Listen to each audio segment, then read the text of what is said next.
What's up, wrestling fans? Welcome to episode number 288 of the Smark Out Moment Smack Talk podcast. I am your host, as always, Tony Mango, and this is the Hot Tags edition of the week, where we're going to be breaking down some of the current events, rumors, news, gossip, and everything else that went down in the world of professional wrestling over the past couple of days. Some of these stories are completely bonkers and out there, and some of them are a little bit more grounded. So let's start with the more grounded ones and talk a little bit about the upcoming Mae Young Classic, which is the women's tournament name, if you are unfamiliar with the fact that it's called that now. They have been saying that they want to have an all-women's presence for this, which I think is pretty interesting, and not a bad idea, because what the hell, why not, right? We can get into the whole, argument of equality and all this other kind of stuff another day. It's, go check out my Wonder Woman review and stuff. I already bitched and complained about people that don't think equality is good and stuff in there. But the idea behind this kind of production design, it was apparently that they are going to have not just the women competing in the tournament, but the commentators, the ring announcers, and even the referees were all going to be women as well. So the first steps in getting in that direction were actually taken this week, which is pretty interesting. Kennedy Brink was brought on to be an NXT referee. I'm not familiar with Kennedy Brink as far as her work on the outside. Never heard her name before, but that means that they're at least heading in that direction and that this seems to be an actual thing instead of just hearsay and rumors and scuttlebutt and all that other kind of stuff. So that is a good sign for the fact that maybe we will get an all-women commentary team. Maybe we will get all women for everything in that kind of tournament. And that got me thinking of, I don't really know women from the indies, or men for that matter, that should be hired for the referee spots and stuff, but that's good that they can actually get more women involved in that capacity, because those women that might not be able to get in the actual tournament, they might just, for whatever reason, they're right at the bottom of that level that they could have been selected, but they weren't. Maybe they can be the referees in there, and they still have their foot in the door with the company, so that's really interesting. And Kennedy Brink, maybe she's somebody who's good enough that eventually they bring her in as an actual performer in NXT or the main roster or anything like that. I don't know. We could see potentially Sarah Amato maybe is going to be a referee or something. I still think the commentary team is going to be pretty interesting, because I'm assuming Renee Young is going to be there. I mean, she pretty much has to at this point, right? She had a little bit of experience on the commentary team, and she's the most qualified to be able to pull that role off, I think. Maybe Charlie Caruso takes over as the panelist to analyze things. Maybe we've got Lita coming back, which was a rumor. Maybe even some other guests like Beth Phoenix, Michelle McCool, so on and so forth, because we have been seeing some polls put up about who would you like to see return, and they had some of those names in there. So I'm really kind of interested to see which people they pick for these different spots and everything. And JoJo, of course, can be one of the ring announcers. Maybe, I didn't really like Dasha in that role, but Dasha can do the backstage interview stuff. I don't really know if Christy St. Cloud has anything to offer in those kind of roles, or if she's just kind of a backstage interviewer, broadcast analyst type of person, but she and Kayla Braxton are in the mix for something like that. So we've got a lot of women that are doing the broadcasting team side. Those should be good. The referees, of course, we have no referees that are women in WWE. So now they need to start filling in those ranks a little bit. Kennedy Brink is the first one. Hopefully she does a good job. Either way, I mean, I don't know any kind of criticism. I haven't heard anything bad about her. Haven't heard anything fantastic either. So got to give her the benefit of the doubt and give it a thumbs up. The idea behind it is still pretty interesting, so I like it. I have absolutely no segue to get to the next topic, but let's transition anyway. Why not, right? WWE Hall of Famers Harley Race and Ric Flair have both suffered injuries over the past few days. Harley Race broke both of his legs. Ric Flair suffered an injury to his hand and his face after he got into a fight with a Golden State Warriors fan. Not really too sure what the context is, but he apparently is, a fan of the Cleveland Cavaliers, and something must have happened. Ric Flair was probably like, you know who I fucking am, and the guy's like, yeah, you're a Cavs fan, fucker, or something like that. Ric Flair's Ric Flair. He's going to get into some scuffles now and once in a while. I'm not too sure about exactly where Harley Race's condition has gone up or down, but never a good thing to hear that kind of stuff, right? But we do have one good story as far as the legends being in better health. which is superstar Billy Graham has announced that he's been cured of hepatitis C that he's been dealing with after apparently 25 years. And that's always a good thing to kind of, flip things around and talk about a positive at the end there. Not really much discussion you can really talk about this. It's like Harley Race breaks his legs. Well, that sucks. Get better. I'm not going to be like, let's analyze this. I ain't a fucking doctor. I wouldn't be able to tell you anything. I don't even know what the hell some of the medicine is that I take every once in a while. It's like allergy medicine. It says allergy something on there. Pop a pill, then see if I can stop sneezing. That's my kind of strategy when it comes to being a doctor. So you're not going to get any kind of weird medical advice when it comes to me. Or if you are, you shouldn't listen to it because I'm not the right source for that. But let's talk about a different topic here. 2 shows on the WWE Network. One of them returned after doing only 1 episode, and I can kind of see why it only did 1 episode. And the other one's just our thoughts on Table for 3. They had another edition for that one, which was World Champion Legacy as the subtitle. Randy Orton, Ric Flair, and Bruno Sammartino. Now, I got a little bit of a transition here because I just talked about Ric Flair. Now we're going to talk a little bit about Ric Flair on this one, but my thoughts on that one, I always like to try to give you guys a see it or skip it kind of breakdown of whether or not I thought that it was worth checking out. And usually with Table for 3, I normally tell you guys, go ahead, check it out, even though there might not be necessarily any great stories to kind of hear along the way. This one was pretty interesting. I am not the biggest fan of Bruno Sammartino, and hearing stories about like the olden days kind of things, but he had a couple interesting stories about different problems he's gone through in the past with like growing up in the era that he was young in and everything like that. Randy Orton throwing some interesting things out there about how much harder it is for him to stay in shape, and Ric Flair just kind of hanging out, doing the Ric Flair kind of stuff. So I would say go ahead and check it out. There wasn't a single story that really stood out to me as being like, oh man, this is a really cool thing I want to tell you in case you don't want to watch it. You can at least hear this. None of that really stood out, but you know what? It was a half an hour. I checked it out while I was preparing my notes for this. Thought it was pretty interesting enough to put in the background, so why not give it a shot? I will have to say, though, don't bother with Music Power 10. That came back this, it was supposed to be actually, I think Wednesday was going to be when they released it, and they ended up just putting it on demand earlier today. So I watched this many, many hours ago, and I didn't even watch the full thing.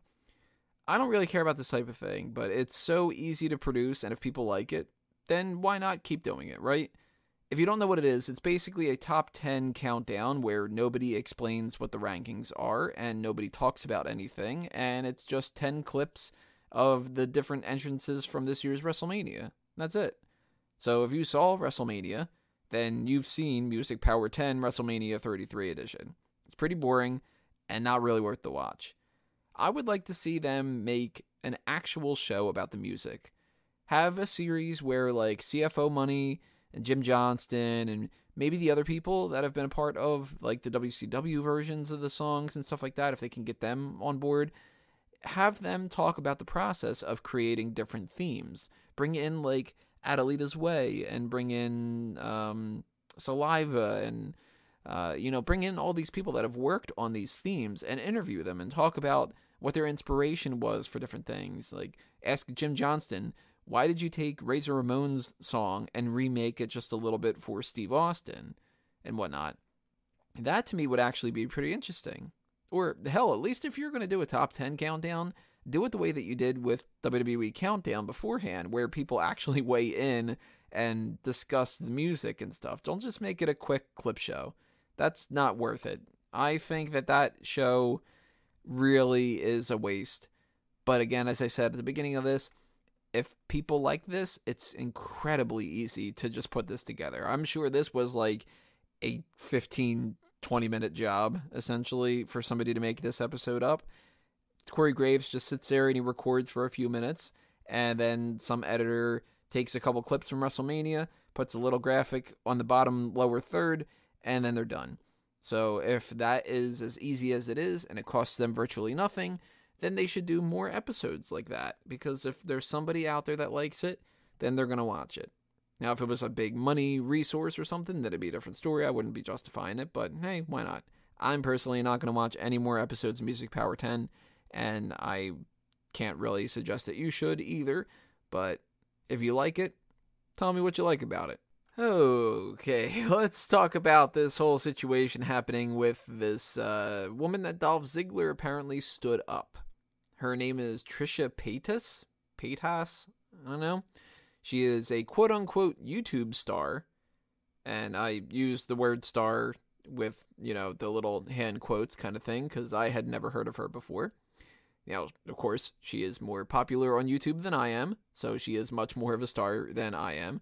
Yet, I never refer to myself as a YouTube star, so keep that in mind.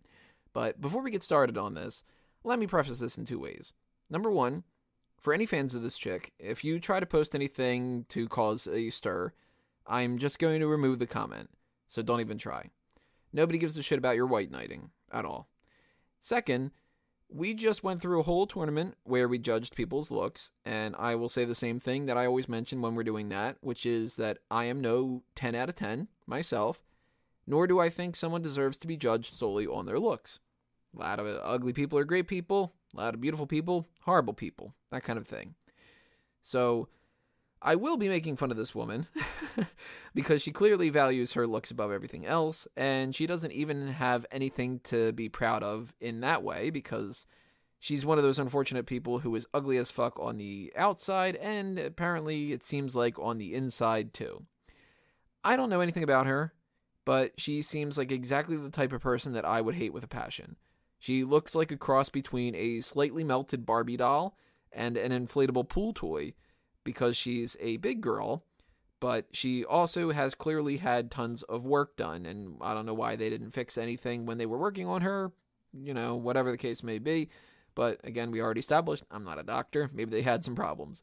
But she looks like such an attention whore, and I hate that I'm talking about her or that she's my thumbnail, because she clearly thinks that she's hotter than she is, and she was clearly butthurt about Ziggler not fucking her, because she went on this tirade about how it was the best sex of her life, and then realized that it was a compliment to say that, and started saying that she was too high on drugs to remember it, so it must not have been that good, which is exactly the type of argumentative philosophies that people incorporate when they have no leg to stand on. It's the type of mentality that you see in online dating, which if you've been a part of online dating, whether you're a man or a woman, it's horrible in a lot of different ways. But mostly this applies to the women that are getting these messages that I'm about to say. So a lot of times, and I've got some friends of mine that have been on online dating, both male and female, so they've been telling me all their horror stories and stuff like that, and I've witnessed my own on my end. But for the women that I know that have been on online dating, there's a lot of instances where a guy will message them, call them beautiful, want to try to fuck her, essentially, and when she rejects him, however nice it is, he goes off and says, "You're an ugly bitch, and I never wanted to fuck you anyway." Yeah, sure, dude. Now that your feelings are hurt, let's just try to pretend that you were actually doing the opposite than what you were doing, right? That way, you don't get your feelings as hurt. You think that you're kind of standing up for yourself and all the other kind of bullshit like that, right? It's ridiculous. It's absolutely ridiculous. But anyway, that's the type of person that this Taylor chick, or whatever her name is, what was it? Trisha. It seems like that's what she brings to the table. So she loses any and all credibility in my mind. But in her stories about how she had gotten stood up by Dolph Ziggler, which may or may not be true. Dolph Ziggler seems like he could be the type of guy that does that. But I don't know. And given the choice between backing up Dolph Ziggler and backing up this girl, if I have to pick between the two, I'm going to back up Dolph Ziggler. They might be both terrible people. I don't know. Never actually met Dolph Ziggler. But she also went out of her way to try to insult wrestling fans and call everybody dumb for not knowing that it's fake and whatnot. And some people get upset about that kind of stuff. I don't. I know it's fake. I've known that it was fake since I was a kid, and I still find it entertaining, even though I bitch about it all the time, because I know that it can be better than what it is. I'm not bitching and complaining because I think, like, if you're a fan of, say, my area, people are a fan of the Philadelphia Phillies, and it's like they'll bitch and complain that the Phillies aren't good. Yeah, but that's because they're a legitimate team. It's real sports, and they can be complaining about that kind of stuff and go, man, you got to be better. You got to practice more, whatever. Wrestling's different. Wrestling, we know that it's scripted. So if you can complain about it, you're complaining because you know that there's a functionality that they're missing out on. It's the same as when I complain about how, like, so you, on Fanboys Anonymous posts and stuff, how in the current DC films, Lex Luthor is horribly written. I know, being a comic book fan, that Lex Luthor is a great character, and they didn't even use 1/10 of his potential. Well, I know that WWE can put on great shows, and I know that they aren't doing a good job, like with Extreme Rules being bland as hell. But we all know that it's fake, just like any reasonable person knows that a reality TV show is fake, but people watch that garbage too. Well, this woman, and I use that word lightly because she acts like and looks like an unjustifiably spoiled preteen, and it is just gross. How is she in any way different from that type of stuff, like to the type of mentality that breeds that environment? And why is she even YouTube famous for that point too? Is it just because she has tits? Because come on, guys, stop watching that kind of content. If you're horny, go to Pornhub, knock one out, and then watch some decent shit instead. Check out Game Theory, check out the Movie Trivia Schmodown, or whatever you're into. Not just some puffy bimbo trying desperately to get validation to temporarily cure her deep-seated emotional issues or something like that. But on the same page, Ziggler, dude, come on, you're a good-looking guy. Why are you messing around with an ugly thought like this? You can do so much better. Amy Schumer you go after, and this chick? Go fuck a supermodel. Start tagging Christy St. Cloud from NXT before she knows better. Anything. But the whole idea that there's wrestling fans out there that are upset that this, whatever you want to call her, is going, oh, wrestling fans are stupid. They don't even know that it's fake. If that is somebody's big go-to complaint about a wrestling fan, you shouldn't get upset about it. Those are the people that have no argument to actually bitch and complain about. It's the same as when I talk to people about the whole comic book and nerdy kind of thing like that, where people go, you know, wow, it's always been so nerdy that you were into comic books, and then there's people that are into sports and it's no different. And it's like, yeah, there is no difference. I can quote you a lot of facts about Batman, and I have no idea who's playing on the fucking Eagles right now. But there's people that are nerdy about sports, and they can tell you every single stat from every single player of every single fucking football team from the past 30 years and stuff like that. We're all nerdy. We're all stupid, you know? So if somebody tries to complain about the fact that you like wrestling, fuck them. So what if you like it, you know? And if they're going to complain and you want to try to validate anything that they say, make sure that they've got some kind of oomph behind them that makes it seem like you want to get their respect. 2 minutes looking at who this Trisha chick is, I couldn't care less if she told me I was the ugliest fuck in the world, or that I was the stupidest fuck in the world, or that I was the least entertaining fuck in the world, or anything like that, because this type of person is gutter trash. So the story between her and Dolph Ziggler, I could see that happening. I could see it being Dolph Ziggler stood her up. And I would hope at least Dolph Ziggler stood her up because he started to look at like who she actually is and went like, ugh, I really don't want to kind of be around this chick. Maybe not though. And if that's the case, come on, Ziggler, you're better than this. But she seems like a piece of trash. And anybody who's getting all upset and doing like death threats to her and stuff like that, come on, people, don't get so bent out of shape over somebody who deserves such little attention. And again, I hate the fact that I'm mentioning it on the show, but hey, it's a big story happening right now, right? But we want to end things off in a happier note, something that's actually good, you know what I mean? So the story that I want to end things off on tonight is that there have been there's been some new signees to WWE. There's been some signs too, a couple of people in the crowd and such. And one of them is Axel Dieter Jr. No idea who that is. So if you know, let me know. Nixon Newell, who we've been hearing about a lot, she has signed with WWE recently. So she might be part of that WWE women's tournament, the Mae Young Classic. Evie has signed. Now, Evie, if you don't remember, was that pretty cute, really tiny girl that was in NXT for like an episode or two. And Thea Trinidad and Fabian Eichner. Now, the bigger story of the whole thing is Thea Trinidad. I'll get to her in a minute. But Fabian Eichner, don't sleep on the guy. He was in the Cruiserweight Classic, and he was the big, bald German, I think, wrestler who I think he had gotten knocked out in the first round by maybe like Akira Tozawa or something. But he was really impressive to me. I thought that he was actually somebody that they should have signed immediately, and I was just like, why is this dude not in NXT? Because outside of the Cruiserweight division, that guy still looked like he still could have been a pretty good star. I'm really happy to see that they've signed him. I think he's got a bright future ahead of him. I don't know about if he can cut any promos or anything, but he's got a good look to him. And he had like the ability to move around really, really well for somebody his size. Bigger story though, as I said, Thea Trinidad.